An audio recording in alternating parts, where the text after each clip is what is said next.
숨막히는 담배 연기가 폐부를 찌르는 순간 퍽 하는 둔탁한 소리가 서울 강남 최고급 주상복합 프레스티지 팰리스 로비의 정막을 갈랐다.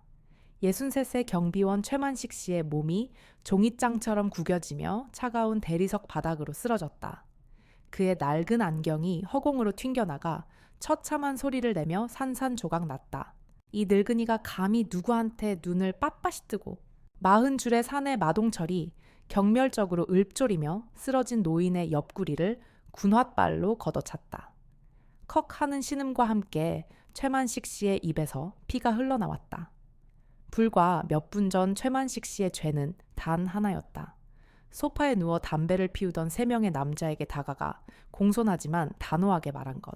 선생님들, 여긴 금연 구역입니다. 협조 좀 부탁드립니다. 그 한마디가 모든 것의 시작이었다. 마동철은 담배를 끄는 대신 최만식 씨의 낡은 제복 가슴팍에 꽁초를 비벼 껐다. 그리고는 그의 턱을 향해 무자비하게 주먹을 날렸다. 지금 그들의 발길질에는 분노조차 담겨 있지 않았다. 마치 길가의 벌레를 짓밟는 듯한 무감각하고 일상적인 폭력이었다. 할아버지, 이 아파트 한 채 값이 얼만 줄은 알고 여기서 원칙을 들먹여 당신 뼛가루를 팔아도 여기 현관문 손잡이 하나 못 사. 마동철의 부하가 낄낄거리며 최만식 씨의 머리맡에 침을 뱉었다. 그들은 더 이상 저항하지 못하는 노인을 몇 번 더 걷어차고 나서야 흥미를 잃었다는 듯 멈췄다. 마동철은 자신의 고급 구두에 묻은 피를 바닥에 닦아내며 말했다. 에이 더러워. 오늘 운동은 이걸로 끝. 관리 똑바로 하라고 위층에 전해. 그들은 아무 일도 없었다는 듯 엘리베이터에 올라탔다. 웅장한 샹들리의 조명 아래 최만식 씨는 피와 먼지 속에서 미동도 없이 쓰러져 있었다. 그의 찢어진 입술 사이로 가쁜 숨이 새어나왔다. 차가운 대리석 바닥 위로 그들이 남기고 간 담배 연기가 유령처럼 피어오르며 피비린내와 뒤섞이고 있었다. 한 인간의 존엄성이 한 줌의 담배 연기보다도 하찮게 짓밟히는 순간이었다. 병원 복도는 지독한 소독약 냄새와 희미한 절망감으로 가득 차 있었다. 최지아는 중환자실 유리창 너머로 아버지를 바라봤다. 각종 의료기기에 둘러싸인 아버지 최만식 씨는 어제 새벽까지만 해도 따뜻한 밥을 차려주던 그 사람이 아니었다. 의사의 목소리가 기계음처럼 귓가에 맴돌았다. 급성 경막하 출혈입니다. 수술은 마쳤지만 의식을 회복한다고 해도 영구적인 인지장애가 남을 겁니다. 영구적인. 그 단어가 비수처럼 지아의 심장에 박혔다. 그때 경찰관 2명이 어슬렁거리며 다가왔다. 그들은 지아에게 기계적으로 몇 가지를 묻고는 수첩에 무언가를 휘갈겼었다. 음주 상태에서 벌어진 우발적 다툼으로 보입니다. 목격자도 없고 상대방 신원도 불분명하고 일단 쌍방폭행으로 접수해두겠습니다. 아버님이 먼저 시비를 걸었을 가능성도 배제할 수 없고요. 쌍방폭행. 지아의 입술이 잘게 떨렸다. 아버지는 평생 누군가와 언성 한번 높여본 적 없는 분이었다. 그녀가 무언가 말하려 했지만 경찰관은 귀찮다는 듯 손을 저으며 돌아섰다. 법은 멀리 있었고 공권력은 무관심했다. 다음 날 지아는 프레스티지 팰리스 관리사무소를 찾았다. CCTV 영상을 확보하기 위해서였다. 하지만 박 소장은 그녀의 눈을 피하며 곤란한 표정만 지었다. 어쩌죠? 하필이면 바로 그 시간에 CCTV 정기 점검이 있어서 녹화가 안 됐습니다. 너무나 전형적인 거짓말. 지아는 아무 말 없이 그를 응시했다. 박 소장은 식은땀을 흘리며 책상 서랍에서 흰 봉투 2개를 꺼내 그녀 앞으로 밀었다. 이건 회사 차원에서 드리는 위로금입니다. 많지는 않지만. 그가 잠시 머뭇거리다 다른 봉투를 가리켰다. 그리고 이건 아버님의 해고 통지서입니다. 불미스러운 일에 연루되셔서 저희도 어쩔 수가 없게 됐습니다. 한 봉투에는 푼돈이, 다른 봉투에는 아버지의 남은 인생을 짓밟는 냉혹한 통보가 담겨 있었다. 그 순간 최지아의 눈에서 모든 감정이 사라졌다. 슬픔도 분노도 아니었다. 그것은 모든 것이 불타버린 폐허처럼 공허하고 차가운 심연과 같은 눈빛이었다. 그녀는 2개의 봉투를 말없이 집어들었다. 그녀의 그 침묵이 섬뜩했는지 박 소장은 저도 모르게 몸을 움찔했다. 지아는 아무 말 없이 돌아서서 관리사무소를 나섰다. 복도를 걷는 그녀의 손에 들린 두 개의 봉투. 하나는 아버지의 존엄성에 매겨진 헐값이자 그녀에게 내려진 세상의 사망성어였다. 그리고 다른 하나는 그녀의 피 맺힌 전쟁의 시작을 알리는 출사표였다. 그로부터 6달이라는 시간이 흘렀다. 혹독했던 겨울이 물러가고 아파트 화단에 목련이 필 무렵 프레스티지 팰리스 1204 회 새로운 입주민이 이사 왔다. 그녀의 이름은 윤아영, 직업은 프리랜서 번역가였다. 질끈묶은 머리, 두꺼운 뿔테, 안경 무채색에 평범한 옷차림. 누구에게도 눈길 한번 받지 않을 그림자처럼 조용한 여성이었다. 하지만 그녀가 이 아파트를 선택한 이유는 목련이나 한강이 보이는 전망 때문이 아니었다.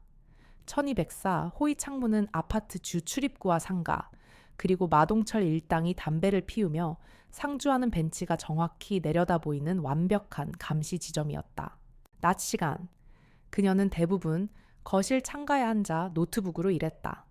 화면에는 빼곡한 외국어 원서가 떠 있었지만 그건 위장이었다. 그녀의 진짜 작업은 다른 창에 숨겨져 있었다.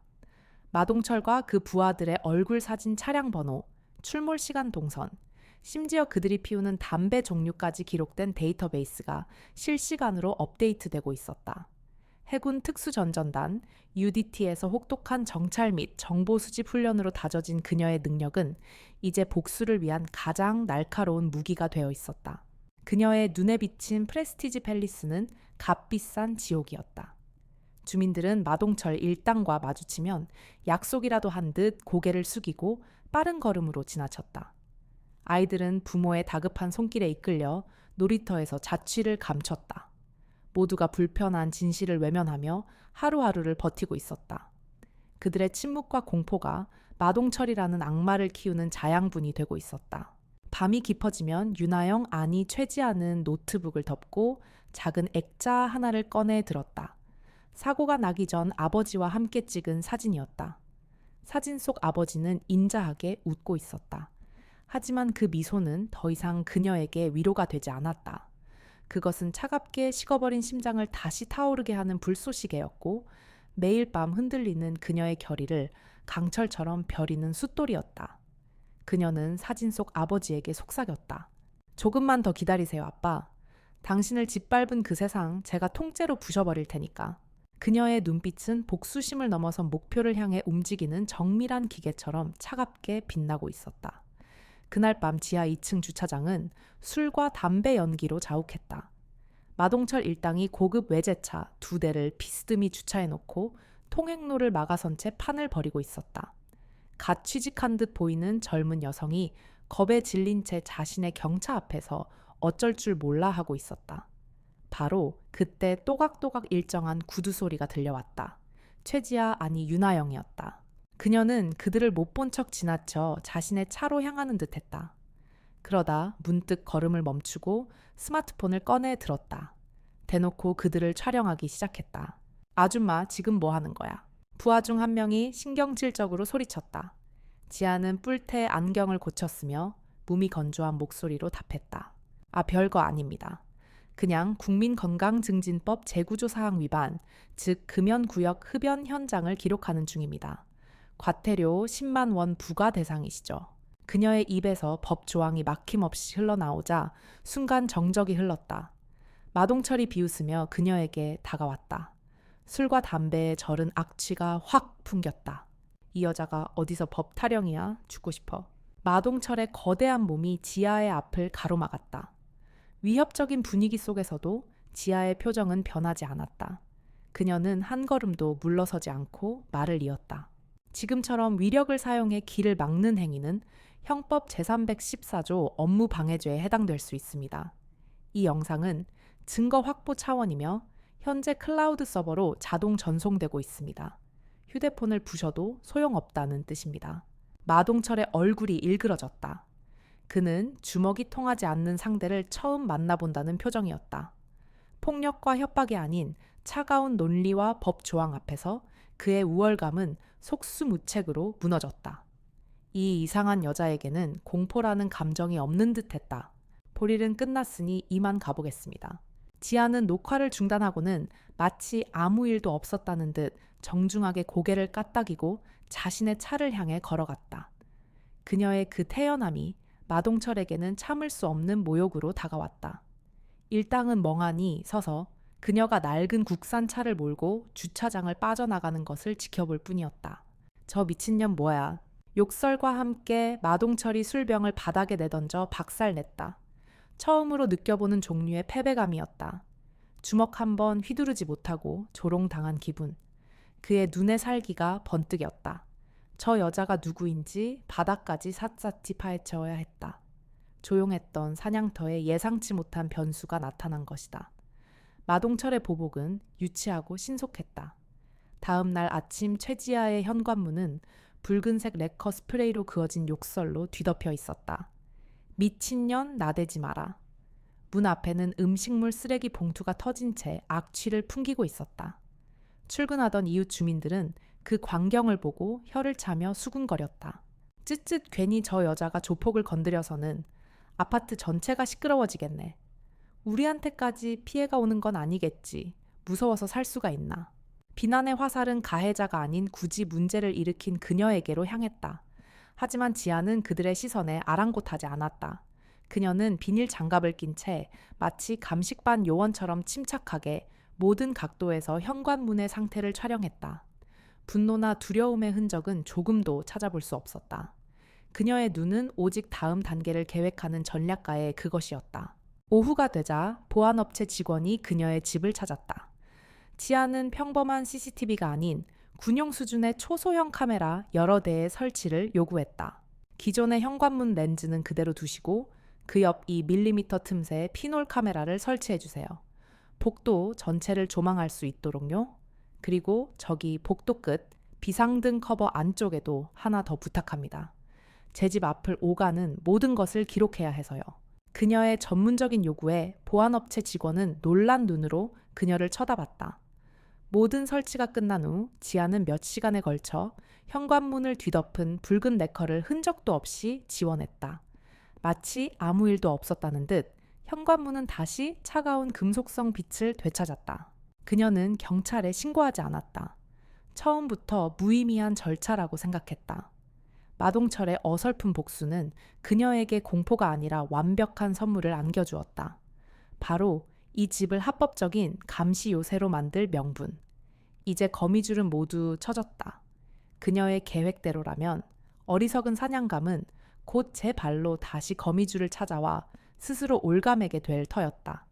지아는 차가운 눈으로 복도 끝을 응시했다. 사냥은 이제 막 시작되었을 뿐이다. 최지아의 원룸은 밤이 되면 어둠 속의 지휘 통제실로 변모했다. 세 대의 모니터가 내뿜는 서늘한 빛이 번역가 윤하영의 가면을 지우고 UDT 작전 장교 최지아의 얼굴을 드러냈다. 첫 번째 모니터에는 복도를 오가는 모든 움직임이, 두 번째에는 아파트주 출입구와 상가의 동태가, 세 번째에는 그녀가 직접 코딩한 안면 인식 및 차량 번호 추적 프로그램이 쉴 새 없이 돌아가고 있었다. 그녀의 감시망은 단순한 기록을 넘어선 분석 단계에 접어들고 있었다. 마동철 일당의 행동 패턴 자금의 흐름 권력 구조가 거미줄처럼 얽힌 도표 위에서 서서히 모습을 드러냈다. 일주일에 2번 상가 점포들로부터 상납금을 걷는 장면. 매주 목요일 밤 11시면 어김없이 나타나 마동철에게 두툼한 봉투를 건네는 검은색 세단. 모든 것이 기록되고 분석되었다. 그러던 어느 날 복도 비상등에 숨겨진 피놀 카메라에 결정적인 장면이 포착되었다. 마동철의 오른팔인 문신을 한 남자가 25층에 사는 말쑥한 차림의 젊은 남자와 무언가를 거래하고 있었다. 지아는 영상을 확대했다. 비닐에 쌓인 작은 흰색 가루 봉지, 마약이었다. 그녀의 프로그램은 즉시 젊은 남자의 신원을 파악했다. 김민준 25층 거주 유명 IT 기업 대리. 이제 그녀의 손에는 마동철 조직의 목을 조일 또 하나의 카드가 쥐어졌다. 결정적 단서는 의외의 곳에서 나왔다. 창문 밖으로 겨눈 고성능 지향성 마이크가 주차장에서 통화하는 마동철의 격앙된 목소리를 잡아냈다. 아니 백 팀장님, 이게 약속이랑 다르지 않습니까? 주민들한테 재개발 동의서 받아내는 게 얼마나 힘든 일인데 고작 이걸로 입을 닦으시겠다. 백 팀장, 재개발 동의서. 퍼즐 조각들이 제자리를 찾기 시작했다. 지아는 즉시 백 팀장과 프레스티지 팰리스의 재개발 사업을 키워드로 검색했다. 몇 분 지나지 않아 사업 주관사의 이름이 떠올랐다. 은성건설. 그리고 프로젝트 담당 팀장의 이름, 백진우. 지하의 모니터 위 복잡하게 얽힌 관계도의 최상단에 새로운 박스가 생성되었다. 은성건설 백진우. 마동철의 이름 위로 굵은 실선이 그어졌다. 이제야 적의 실체가 드러났다. 그녀가 상대해야 할 것은 동네 양아치 무리가 아니었다. 그들을 돈으로 사서 부리는 법과 자본의 갑옷을 입은 거대한 기업이라는 괴물이었다. 사냥의 난이도는 수직으로 상승했다. 그리고 바로 그 점이 최지아의 피를 끓게 만들었다. 밤 10시 프레스티지 팰리스 관리사무소의 불은 꺼질 줄 몰랐다. 박 소장이 피곤한 몸을 일으켜 퇴근을 준비하던 그때 사무실 문을 두드리는 소리가 들렸다. 문 앞에는 1204 호위 번역가 윤아영이 서 있었다. 어쩐지 오늘따라 그녀 주위의 공기가 서늘하게 느껴졌다. 늦은 시간에 죄송합니다. 잠시 드릴 말씀이 있어서요. 박 소장은 마지못해 그녀를 안으로 들였다. 지아는 그의 책상 위에 최신형 태블릿 PC 하나를 조용히 올려놓았다. 그리고 화면을 터치했다. 영상이 재생되었다. 6개월 전 그날 밤 박 소장이 마동철의 부하와 주차장 기둥 뒤에서 만나 두툼한 돈 봉투를 받는 장면이 고화질로 찍혀 있었다. 음성까지 선명했다. 이걸로는 부족한데 CCTV 영구 삭제는 물론이고 저 늙은이 입까지 막으려면 박 소장의 얼굴이 새하얗게 질렸다. 그가 무언가 말하려 입을 떼는 순간 지아가 화면을 옆으로 밀었다. 화면에는 박 소장의 개인 계좌, 입출금 내역이 빼곡히 정리된 엑셀 파일이 떠 있었다. 그의 딸 유학 자금이 입금된 날짜와 마동철 측으로부터 현금이 입금된 날짜가 정확히 일치했다. 당신 도대체 누구야? 이거 불법 사찰이야. 박 소장이 버럭 소리쳤지만 목소리는 공포로 떨리고 있었다. 지아는 뿔테 안경 너머의 차가운 눈으로 그를 응시하며 나지막이 말했다. 불법을 심판해달라고 경찰서에 가시게요. 좋습니다. 제가 동행해드리죠. 제 아버지께 무슨 짓을 했는지도 함께 진술하시면 되겠네요. 아버지. 그 한마디에 박 소장의 마지막 저항이 무너져 내렸다. 그는 의자에 주저앉았다. 지아는 그에게 선택지를 주었다. 첫째, 제가 이 모든 자료를 언론과 경찰에 넘깁니다. 소장님은 뇌물수수 증거인멸죄로 최소 징역 5년을 살게 되겠죠. 사랑하는 따님은 범죄자의 딸이라는 꼬리표를 평생 달고 살게 될 거고요. 지아는 잠시 말을 멈췄다. 박 소장의 거친 숨소리만이 사무실을 채웠다. 둘째, 지금부터 제 사람이 되세요. 제가 시키는 모든 것을 하시면 이 자료들은 영원히 사라질 겁니다. 제 아버지를 배신한 죄를 당신의 양심을 지킬 마지막 기회를 드리는 겁니다. 그것은 제안이 아닌 심판이었다. 박 소장은 흐느끼기 시작했다. 그는 고개를 숙인 채 모기만 한 목소리로 대답했다. 하겠습니다. 뭐든지. 좋습니다. 지아는 그의 항복에 어떤 감흥도 보이지 않았다. 그녀는 첫 번째 명령을 내렸다. 앞으로 마동철이나 은성건설 측의 모든 연락은 녹음해서 저에게 보고하세요. 그리고 이 아파트 전체 마스터키를 복사해 오세요. 내일 아침 제 우편함에 넣어두시고요. 그녀는 태블릿을 챙겨 자리에서 일어섰다. 사무실을 나서는 그녀의 등 뒤로 한 남자의 무너진 자존심과 공포에 찬 흐느낌만이 남아있었다. 적의 심장부에 그녀의 첫 번째 깃발이 꽂혔다. 다음 날 이른 아침 1204 호 우편함에 아파트 마스터키 1개와 작은 USB가 조용히 들어와 있었다. 지아는 USB를 노트북에 연결했다. 안에는 박 소장의 떨리는 목소리와 마동철 일당의 오만한 목소리가 뒤섞인 통화 녹음 파일들이 가득했다. 적의 내부 정보망이 그녀의 소나기에 들어온 순간이었다. 지아는 밤새 수집한 정보들을 조합해 적들의 가장 약한 고리를 분석하기 시작했다. 마약 거래를 하던 문신남은 탐욕스럽고 의심이 많았다.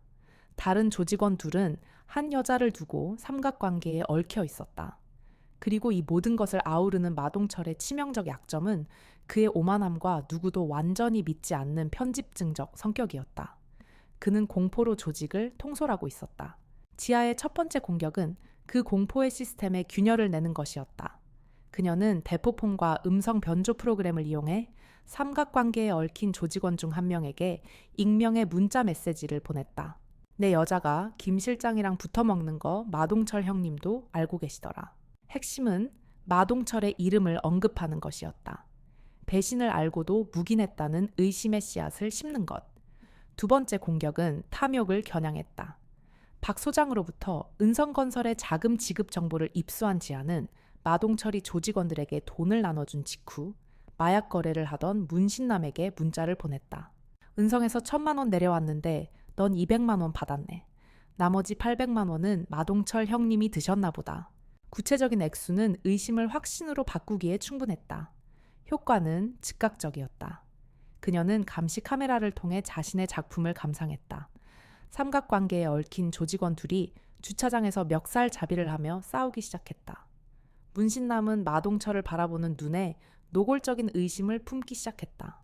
마동철은 조직 내에 흐르는 이상 기류를 감지했다. 그는 원인을 알 수 없었기에 더욱 난폭해졌다. 으름장을 놓고 주먹을 휘둘러 통제하려 했지만 한 번 생긴 불신의 균열은 폭력으로 봉합되지 않았다. 오히려 골마 터져버렸다. 며칠 후 주차장에서 벌어진 작은 시비는 결국 조직원들 간의 집단 난투극으로 번졌다. 마동철은 광분하며 자신의 부하들을 피떡이 되도록 구타하고 나서야 겨우 상황을 정리할 수 있었다. 끈끈한 연대로 뭉쳤던 포식자의 무리는 이제 서로가 서로를 물어뜯는 독사들의 소굴로 변해 있었다. 최지아는 자신의 모니터 너머로 그 아수라장을 무표정하게 지켜보았다. 총 한 발 주먹 한 번 쓰지 않고 적의 심장부를 완벽하게 교란시켰다. 가장 견고한 요새는 언제나 내부에서부터 무너지는 법이다. 다음 작전을 위한 무대는 완벽하게 준비되었다. 내부로부터 좀먹어 들어가던 마동철의 조직은 썩은 나무처럼 위태로워졌다. 사소한 시비가 주먹 다짐으로 번지는 일이 잦아졌고 서로를 향한 불신은 독버섯처럼 퍼져나갔다. 통제력을 잃어가던 마동철은 자신의 권위를 되찾기 위해 가장 손쉬운 방법을 택했다. M1 주민들을 향해 화풀이를 시작한 것이다. 그들의 괴롭힘은 날이 갈수록 노골적이고 악랄해졌다. 출퇴근 시간에는 주차장 입구를 자신들의 차로 막고 경적을 울리는 주민에게 욕설을 퍼부었다. 밤마다 단지 내 정제서 술판을 벌여 고성을 지르고 다음 날 아침이면 깨진 술병과 쓰레기들이 화단을 뒤덮었다. 주민들의 공포는 서서히 분노로 변질되고 있었다. 임계점을 넘게 만든 것은 어린이 놀이터에서 벌어진 사건이었다. 그날 오후 마동철 일당은 아이들이 놀고 있는 놀이터 벤치를 차지하고 앉아 담배를 피우며 휴대폰으로 음란 동영상을 보고 있었다. 몇몇 엄마들이 아이들을 데리고 자리를 피했지만 한 젊은 엄마가 용기를 내어 다가갔다. 저기요, 아이들이 보고 있습니다. 조금만 조심해 주시면 안 될까요? 그 순간 조직원 중 하나가 실수라며 축구공을 찼다. 바람을 가르는 소리와 함께 공은 어린아이의 머리를 아슬아슬하게 스쳐 지나갔다. 아이가 겁에 질려 자지러지게 울음을 터뜨렸다. 그 순간 엄마들의 눈에 서려 있던 공포가 활활 타오르는 분노로 바뀌었다. 사건은 아파트 입주민 단톡방을 통해 순식간에 퍼져나갔다. 수백 개의 메시지가 쉴 새 없이 올라왔다. 이건 정말 미친 짓 아닙니까? 어떻게 아이들한테까지. 관리사무소는 세금 받아서 뭐 하는 겁니까? 당장 경찰에 신고합시다. 이젠 더 이상 못 참습니다. 우리가 직접 나서야 해요. 그때 한 주민이 조심스럽게 글을 올렸다. 생각해보니 전에 그 1200사 호여자 말이 다 맞았네요. 저들은 대화가 통하는 상대가 아니었어요. 한때 비난의 대상이었던 지아, 즉 윤아영은 이제 선구자처럼 언급되기 시작했다. 그녀가 일으킨 작은 파문이 드디어 주민들의 마음을 움직인 것이다. 최지아는 자신의 모니터로 이 모든 상황을 지켜보고 있었다. 그녀는 불을 붙이지 않았다. 그저 바람의 방향을 바꾸었을 뿐이다. 바싹 마른 장작 같던 주민들의 분노는 스스로 타오르기 시작했다. 그날 밤 아파트 엘리베이터 안에는 긴급 주민회의 소집이라는 제목의 A4 용지 한 장이 붙었다. 더 이상 침묵하지 않겠다는 주민들의 이름으로 된 선전포고였다. 그날 밤 1204 호의 초인종이 울렸다. 최지아는 보안 카메라를 통해 문 앞에 선 여자가 어제 놀이터에서 용기를 냈던 박선영이라는 것을 확인했다. 그녀는 한때 지아를 비난의 눈초리로 쳐다보던 주민 중 한 명이었다. 지아는 아무런 표정 변화 없이 문을 열었다. 박선영은 고개를 숙인 채 어쩔 줄 몰라 하며 서 있었다. 죄송합니다. 어제 놀이터 일 때문에, 아니 그 전부터 계속 정말 죄송합니다. 그녀는 지아를 오해했던 것과 자신의 비겁함에 대해 더듬거리며 사과했다.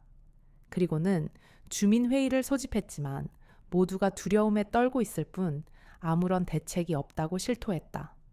마동철 일당이 분명 회의를 엉망으로 만들러 올 것이라고 했다. 부디 저희 좀 도와주세요. 윤하영 씨 말이 다 옳았어요. 이대로는 살 수 없습니다. 절박한 애원이었다. 지아는 즉시 대답하지 않았다. 그녀의 차가운 시선이 박선영의 마음을 꿰뚫는 듯했다. 왜 저를 찾아오셨죠? 저 때문에 시끄러워졌다고 비난하시던 분들 아니었습니까? 칼날처럼 날카로운 질문에 박선영의 얼굴이 수치심으로 붉어졌다. 두렵지 않으세요? 그들은 반드시 보복할 겁니다. 오늘 저를 찾아온 것만으로도 박선영 씨와 가족은 표적이 될 수 있습니다. 박선영의 몸이 떨렸지만 그녀는 물러서지 않았다. 눈물이 그렁그렁한 그녀의 눈에 예기치 못한 결의가 서렸다. 두렵습니다. 하지만 제 아이가 놀이터에서 마음껏 웃지 못하는 걸 보는 게 더 두렵습니다. 매일 숨죽이고 사는 건 사는 게 아니니까요. 뭐라도 해야만 합니다. 짧은 침묵이 흘렀다. 지아는 여자의 눈에서 공포를 보았지만 그보다 더 큰 자식을 지키려는 어머니의 용기를 보았다. 그것이 그녀가 듣고 싶었던 대답이었다. 들어오세요. 처음으로 한 주민이 1204 호 안으로 들어섰다. 박선영은 눈앞의 광경에 할 말을 잃었다. 그곳은 번역가의 집이 아니었다. 세대의 모니터가 실시간 감시 영상과 복잡한 데이터들을 띄우고 있었다. 거실이라기보다는 군의 작전 통제실에 가까웠다. 지아는 모니터에 떠있는 주민회의 공고문을 가리켰다. 주민회의는 예정대로 진행합니다. 하지만 이건 회의가 아닙니다. 그녀의 목소리는 낮았지만 엄청난 무게감이 실려 있었다. 이건 함정입니다. 마동철 일당을 주민 전체가 모인 곳으로 유인해 그들의 폭력성을 만천에 공개하고 증거로 남기는 작전입니다. 지아는 박선영에게 임무를 주었다. 최대한 많은 주민을 회의에 참석시키고 자신의 신호에 맞춰 모두가 스마트폰으로 동영상 촬영을 시작하도록 안내하라는 것이었다. 박선영은 심장이 터질 듯한 채로 아파트를 나섰다. 공포는 여전했지만 이제 그 자리엔 단호한 사명감과 흥분이 대신 들어차 있었다. 예상치 못했던 연대의 탄생이었다. 주민회의는 이제 치밀하게 계획된 방역의 서막이 되었다. 아파트 커뮤니티 홀은 100여 명의 주민들로 가득 찼지만 불안한 침묵만이 감돌았다. 박선영이 떨리는 목소리로 회의 시작을 알리려던 바로 그 순간 쾅 하는 소리와 함께 홀의 문이 거칠게 열렸다. 마동철과 그의 부하 5명이 웃으면서 들어섰다. 그는 단상으로 성큼성큼 걸어가 연설대를 발로 차 넘어뜨리고는 마이크를 빼앗아 들었다. 이 쥐새끼들이 여기 다 모여서 작당 모이라도 하자는 거야. 내가 이 아파트의 왕인 걸 아직도 몰랐어. 그의 고함에 주민들이 겁에 질려 움츠러들었다. 마동철이 그 비굴한 풍경을 즐기듯 웃는 순간 그는 홀 뒤편에 조용히 서 있는 윤하영 최지아와 눈이 마주쳤다. 지아는 박선영을 향해 아주 미세하게 고개를 끄덕였다. 신호였다. 박선영은 숨을 깊게 들이마시고 자신도 놀랄 만큼 크고 또렷한 목소리로 외쳤다. 주민 여러분, 지금부터 전부 녹화 시작하세요. 그 말이 떨어지기 무섭게 홀 안의 모든 주민이 일제히 스마트폰을 꺼내 들었다. 수십 개의 빨간 녹화 버튼 불빛이 어둠 속에서 반짝이기 시작했다. 마동철이 당황한 사이 지아를 향해 손짓했다. 저 미친년 당장 끌어내. 부하 2명이 그녀에게 달려들었다. 그러나 그들이 지아의 몸에 손을 대기도 전에 상황은 끝나 있었다. 먼저 달려든 남자의 손목을 잡아 팔꿈치 관절을 꺾어버렸고 비명을 지르며 쓰러지는 남자를 방패 삼아 2번째 남자의 명치를 정확히 가격했다. 윽 하는 소리와 함께 남자가 쓰러졌다. 모든 동작은 군더더기 없이 간결하고 치명적이었다. 나머지 3명이 동시에 덤벼들었지만 결과는 같았다. 그것은 싸움이 아니었다. 일방적인 제압 혹은 인체를 해부하듯 급소만을 노리는 정교한 기술 시연에 가까웠다. 30초도 되지 않아 마동철의 부하들은 모두 바닥에 쓰러져 신음하고 있었다. 커뮤니티 홀에는 침묵이 흘렀다. 마동철은 눈앞의 광경을 믿을 수 없다는 듯 멍하니 서 있었다. 그는 다급하게 주머니에서 작은 칼을 꺼내 들었다. 이 괴물 같은 년. 그가 칼을 들고 달려드는 순간 지아는 그의 손목을 낚아채 안쪽으로 비틀었다. 쩍 하는 뼈 어긋나는 소리와 함께 칼이 바닥으로 떨어졌다. 지아는 비명을 지르는 마동철의 복부를 무릎으로 찍어 올렸다. 거구의 남자가 그대로 바닥에 고꾸라져 개구리처럼 숨을 헐떡였다. 모든 것이 끝났다. 주민들은 입을 벌린 채 여전히 스마트폰으로 촬영을 계속하고 있었다. 깡패 무리를 맨손으로, 그것도 순식간에 제압해버린 저 조용한 번역가. 그들은 공포의 대상이 무너지는 모습을, 그리고 자신들을 지켜줄 진짜 영웅의 탄생을 두 눈으로 목격하고 있었다. 최지아는 쓰러진 남자들 한가운데에 숨 한 번 거칠어지지 않은 채 조용히 서 있었다. 주민들이 부른 경찰이 도착했을 때 커뮤니티 홀은 이미 최지아에 의해 완벽하게 정리된 후였다. 수십 개의 스마트폰 영상과 100여 명의 증인들 앞에서 경찰은 마동철 일당 전원을 현행범으로 체포할 수밖에 없었다. 끌려가면서까지 마동철은 지아를 향해 악에 바친 욕설을 퍼부었지만 그녀는 눈길 한번 주지 않았다. 깡패들이 사라지자 주민들 사이에서 환호성이 터져나왔다. 그들은 지아를 둘러싸고 감사와 칭찬을 쏟아냈다. 영웅이라는 말까지 나왔다. 지아는 그들의 환대에 어색하게 고개를 숙일 뿐 여전히 자신을 드러내지 않았다. 그로부터 며칠 뒤 아파트에 거짓말 같은 평화가 찾아왔다. 지아의 집 초인종이 울렸다. 문을 열자 한 번도 본 적 없지만 너무나 익숙한 얼굴의 남자가 서 있었다. 은성건설의 백진우 팀장. 완벽하게 다려진 양복 값비싼 시계, 그리고 속내를 알 수 없는 비즈니스용 미소. 그는 자신을 재개발 사업 담당자라고 소개하며 이번 불미스러운 사태에 대해 사과하러 왔다고 말했다. 그는 마동철을 협력업체라고 칭하며 은성건설과는 무관한 일인 양선을 그었다. 지아는 그를 거실로 안내했다. 백진우는 잠시 주변을 둘러보더니 들고 온 서류 가방을 테이블 위에 올려놓고 열었다. 안에는 5만 웡원 지폐가 가득 차 있었다. 저희의 작은 성의입니다. 이 아파트 시세의 2배는 좋게 될 겁니다. 윤하영 씨의 용기에 대한 보답이죠. 이걸 받으시고 모든 것을 잊고 조용한 곳에서 새 출발을 하시는 게 어떻겠습니까? 그것은 회유이자 모욕이었다. 지아는 돈다발에는 눈길도 주지 않고 그의 눈을 똑바로 응시하며 입을 열었다. 백진우 팀장님. 그녀가 자신의 이름과 직책을 정확히 부르자 백진우의 미소가 처음으로 옅어졌다. 당신 같은 사람들이 제 아버지의 인생에 얼마짜리 가격표를 붙이는지 잘 알겠습니다. 이제 그만 돌아가 주시죠. 아버지. 그 한 단어에 백진우의 얼굴에서 미소가 완전히 사라졌다. 그의 눈빛이 차갑게 변했다. 그 역시 그녀의 진짜 이름을 불렀다. 쾌지아 씨, UDT 글쓴이시더군요. 그는 이미 모든 것을 알고 있었다. 군대와 사회는 다릅니다. 혼자 힘으로 거대 기업을 이길 수 있다고 생각하십니까? 이건 당신 혼자서 감당할 수 있는 싸움이 아닙니다. 여기서 멈추는 게 당신에게도 좋을 겁니다. 더 이상 정중한 제안이 아니었다. 날 것 그대로의 서늘한 협박이었다. 백진우가 돌아간 후 지아는 굳게 닫힌 현관문을 한참 동안 응시했다. 주먹을 쓰는 하이에나 무리는 사라졌다. 하지만 이제 그들 뒤에 숨어있던 법과 자본의 갑옷을 입은 진짜 포식자가 어둠 속에서 모습을 드러냈다. 진짜 전쟁은 지금부터 시작이었다. 백진우의 방역은 주먹이 아닌 키보드로부터 시작되었다. 며칠 후 인터넷의 삼류 언론사들을 시작으로 악의적인 기사들이 쏟아져 나오기 시작했다. 제목들은 하나같이 자극적이었다. 단독 프레스티지 팰리스 폭행 사건, UDT 출신, 여성의 조작된 영웅담 심층 취재, 정신적 문제 있었나. 전직 특수부대원의 과잉폭력 이대로 괜찮은가? 기사의 내용은 교묘하게 사실을 왜곡했다. 마동철 일당은 상가 번영을 위해 힘쓰던 소상공인으로 둔갑했고 주민회의는 사업 이권에 불만을 품은 일부 주민들의 불법 집회로 묘사되었다. 그리고 최지하의 정당방위는 특수훈련을 받은 자의 무차별적인 민간인 폭행으로 날조되었다. 은성건설이 돈으로 매수한 익명의 주민들은 인터뷰에서 그녀가 사람을 때리는 것을 즐기는 것 같았다. 그녀의 눈빛은 정상인의 것이 아니었다. 라며 거짓 증언을 늘어놓았다.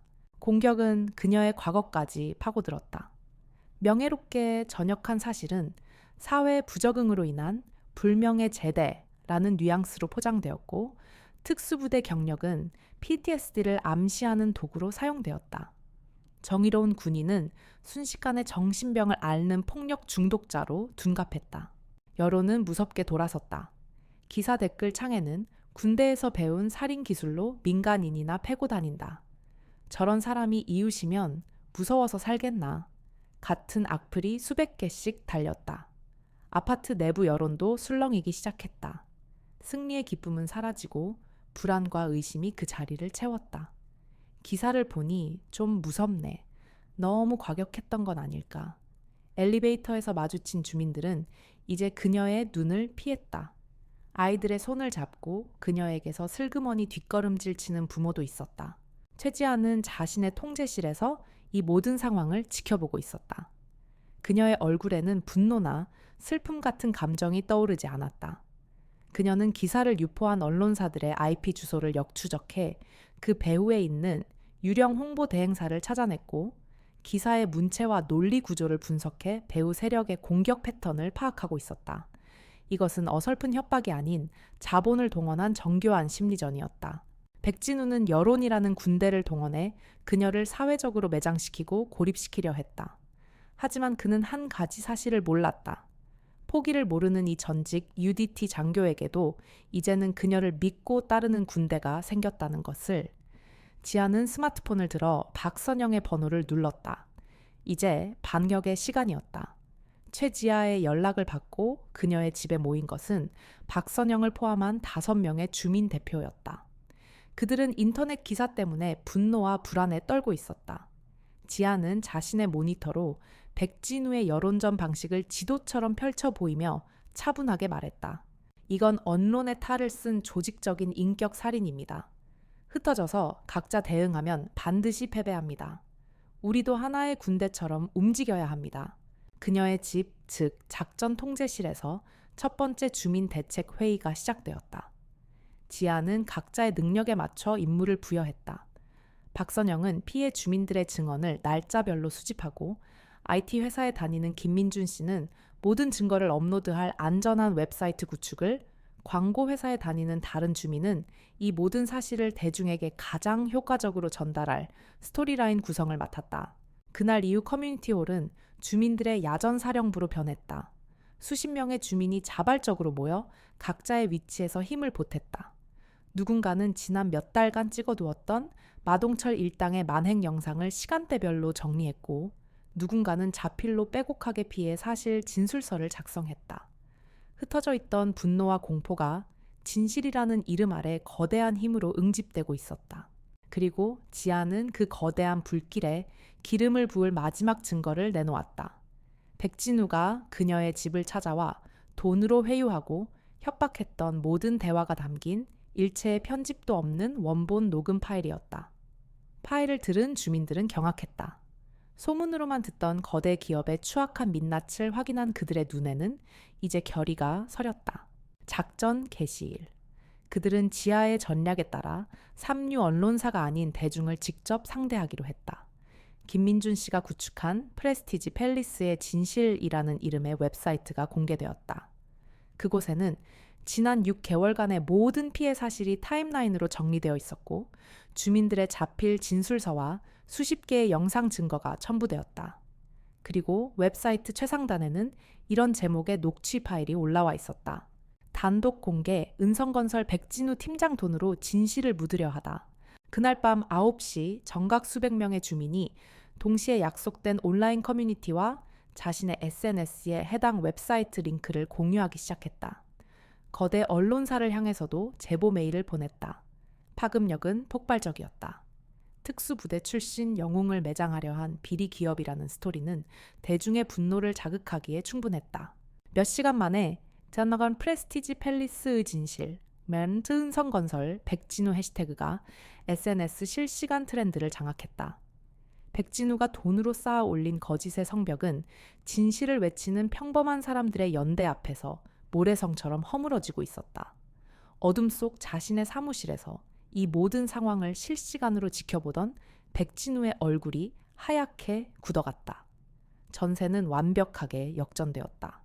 여론이 뒤집히고 은성건설에 대한 비난이 쏟아지자 백진우는 궁지에 몰렸다.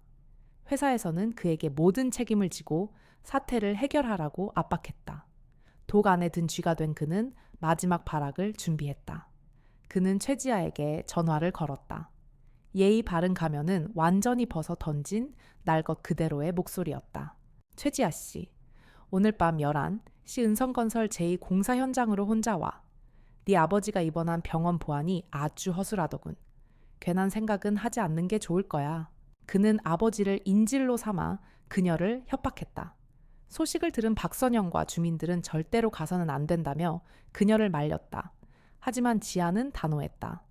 이게 마지막 퍼즐 조각입니다. 걱정 마세요. 그녀는 이건 역시 계획의 일부라는 듯 침착했다. 약속된 시간, 폐허 같은 공사 현장에 지아가 홀로 나타났다. 희미한 전구 하나만이 그녀와 맞은편의 백진우를 비추고 있었다. 백진우는 승리감에 도취된 미소를 짓고 있었다.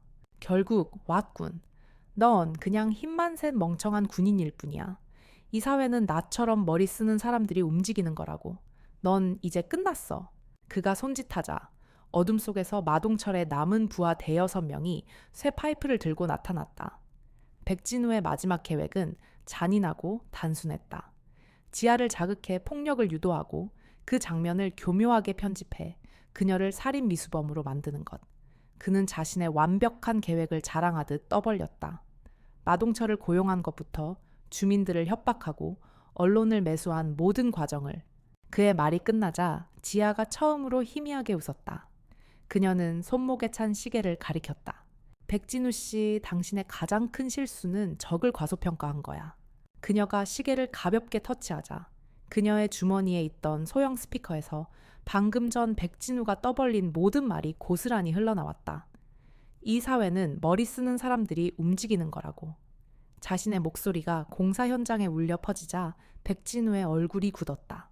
그리고 이 음성은 현재 박선영 씨를 통해 몇몇 언론사 기자들에게 실시간으로 스트리밍되고 있습니다. 당신이 내 아버지를 언급하며 날 협박하는 순간부터 말이죠. 백진우의 얼굴이 절망으로 일그러졌다. 바로 그 순간 공사 현장 전체가 수십 개의 전조등 불빛으로 대낮처럼 밝아졌다. 사방에서 경찰차들이 들이닥쳤고 그들 뒤에는 카메라를 든 기자들이 서 있었다. 지아가 미리 제보해둔 것이었다. 백진우는 자신이 판 함정에 스스로 빠진 꼴이 되었다. 그의 자백은 대한민국 전체에 생중계되고 있었다. 경찰이 그에게 다가와 수갑을 채웠다. 마지막 발악조차 최지아의 손바닥 안에서 완벽하게 계산된 작전의 일부였을 뿐이다. 요란한 사이렌과 카메라 플래시 속에서 지아는 그저 조용히 서서 모든 것의 끝을 지켜보고 있었다. 백진우의 현장 체포와 생중계된 자백은 거대한 태풍이 되어 은성건설을 덮쳤다. 연일 언론에 헤드라인을 장식했고 주가는 폭락했으며 검찰의 대대적인 압수수색이 시작되었다. 결국 은성건설 회장이 직접 대국민 사과를 하기에 이르렀다. 최지아가 시작한 작은 싸움은 사회의 뿌리 깊은 부패를 드러내는 거대한 전쟁의 도화선이 되었다. 한 달 후 프레스티지 팰리스 커뮤니티 홀에서는 새로운 입주자 대표 회의가 열렸다. 그곳에는 더 이상 공포와 불안이 없었다. 투명한 투표를 통해 박선영이 새로운 입주자 대표로 선출되었다. 뇌물수수 혐의를 자백한 박 소장은 주민들의 관용으로 해임 대신 감봉과 봉사 처분을 받았다. 그는 진심으로 눈물을 흘리며 주민들에게 사죄했다. 아파트는 주민들의 손으로 운영되는 진짜 공동체로 다시 태어나고 있었다. 최지아는 회의 뒤편에 조용히 앉아 있었다. 많은 주민이 그녀를 대표로 추천했지만 그녀는 정중히 사양했다. 저는 지키는 군인입니다. 이곳을 이끄는 리더는 바로 여러분들 중에서 나와야 합니다. 그녀는 더 이상 외로운 영웅이 아니었다. 그녀는 이제 신뢰받는 이웃이었다. 모든 것이 제자리를 찾은 어느 맑은 오후 지아는 아버지가 계신 요양병원을 찾았다. 최만식 씨는 창가 휠체어에 앉아 따스한 햇살을 받고 있었다. 의사의 말대로 그의 인지 능력은 완전히 돌아오지 않았지만 표정은 평온해 보였다. 지아는 아버지의 곁에 앉아 주름진 손을 잡았다. 아빠, 다 끝났어요. 이제 아무도 우릴 괴롭히지 못해요. 그러니까 편히 쉬세요. 그녀가 속삭이는 순간 늘 허공을 보던 아버지의 눈이 아주 천천히 그녀를 향했다. 초점이 희미했지만 분명 그녀를 보고 있었다. 그리고 아버지는 아주 미약하게 그녀의 손을 마주 잡아주었다. 한 줄기 눈물이 그의 주름진 뺨을 타고 흘러내렸다. 완전한 회복은 아닐지라도 그것은 분명한 사랑의 신호였다. 차가운 복수심으로 버텨온 지아의 가슴 속으로 그 온기가 파고들었다. 그것이야말로 그녀가 이 전쟁에서 얻은 진정한 승리였다. 지아는 창밖으로 분주하게 움직이는 도시를 내려다보았다. 세상은 여전히 거대한 악과 부조리로 가득 차 보일지 모른다. 하지만 때로는 이름 없는 한 사람의 작은 용기가 그 거대한 악의 톱니바퀴를 멈추게도 한다. 그녀는 전쟁을 끝냈다. 하지만 평범한 이웃으로 조용한 수호자로 이곳에 살아가는 것. 어쩌면 그녀의 진짜 임무는 이제부터 시작일지도 몰랐다.